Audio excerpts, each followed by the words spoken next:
Friends, welcome to my channel कानून और आपके अधिकार।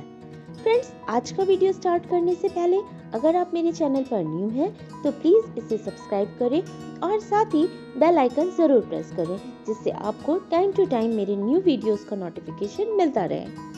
फ्रेंड्स, आज की हमारी इस वीडियो का टॉपिक है रिलीज डीड। ये रिलीज डीड क्या होती है, कब करवाई जाती है और इसे कौन कर सकता है, इन सारी चीज़ों के बारे में इस वीडियो में हम डिटेल से बात करेंगे। सबसे पहले हम रिलीज डीड को एक साधारण भाषा में समझने की कोशिश करते हैं कि ये रिलीज डीड क्या होती है और क्यों की जाती है।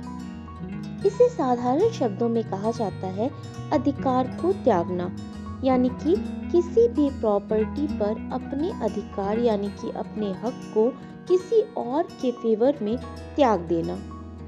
अब बात आती है कि किस प्रॉपर्टी पर और कौन सा व्यक्ति अपना हक किसी और के फेवर में त्याग सकता है। तो सबसे पहली बात, किसी प्रॉपर्टी पर जब आपको हक मिलेगा तभी आप अपने हक का त्याग किसी और के फेवर में कर सकते हैं। तो इस तरीके की डीड के लिए किसी प्रॉपर्टी को आपको मिलना होता है, मतलब आपको वारिसाना हक किसी प्रॉपर्टी पर जब मिलता है, आप किसी प्रॉपर्टी के वारिस होते हैं, उत्तराधिकार आपको मिलता है, तब आप उस प्रॉपर्टी का हक किसी और के फेवर में त्याग सकते हैं। जैसे कि किसी व्यक्ति के पास कोई प्रॉपर्टी है और उसकी 4 संतानें हैं। वह व्यक्ति अपने जीवन काल में किसी तरीके की कोई भी रजिस्टर्ड विल नहीं करता और मर जाता है, तो उसकी चारों संतानों के पास उस प्रॉपर्टी का वारिसाना हक जाता है, यानी कि उस प्रॉपर्टी के वो चारों बच्चे उत्तराधिकारी होते हैं।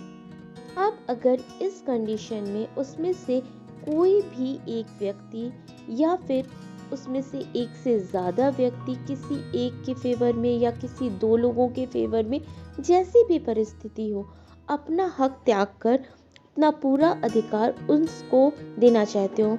सपोज दैट वो 4 भाई थे, उसमें से 3 भाई अगर किसी एक भाई के फेवर में अपना हक छोड़ना चाहते हैं, या मान लीजिए कि उसमें से 2 भाई 2 भाइयों के फेवर में हक छोड़ना चाहते हैं, मतलब जैसी भी सिचुएशन हो उसके अकॉर्डिंग वो उसके फेवर में हक छोड़ने के लिए एक तरीके की डीड करेंगे, जिसे कि कानूनी भाषा में रिलीज डीड कहा जाता है, जिसके तहत वो अपना पूरा अधिकार उस प्रॉपर्टी से उस व्यक्ति के फेवर में छोड़ देंगे। वो चाहे तो इसके बदले में कुछ शुल्क भी ले सकते हैं और यह हक निशुल्क भी छोड़ा जा सकता है। किसी प्रॉपर्टी की रिलीज डीड तभी संभव होती है जब उस प्रॉपर्टी को लेकर उन लोगों के बीच पहले से कोई कानूनी विवाद ना हो। आई होप आपको समझ में आया होगा। मैंने बहुत ही सिंपल भाषा में इसको समझाने की कोशिश की है। अब बात आती है कि रिलीज डीड के लिए क्या क्या चीज़ें ज़रूरी हैं। तो रिलीज डीड के लिए सबसे पहली बात, आप उसी प्रॉपर्टी पे अपना हक दूसरे के फेवर में छोड़ सकते हैं जो कि आपको उत्तराधिकार में प्राप्त हुई हो, मतलब कि एक वारिस दूसरे वारिस के फेवर में उस प्रॉपर्टी से अधिकार छोड़ सकता है।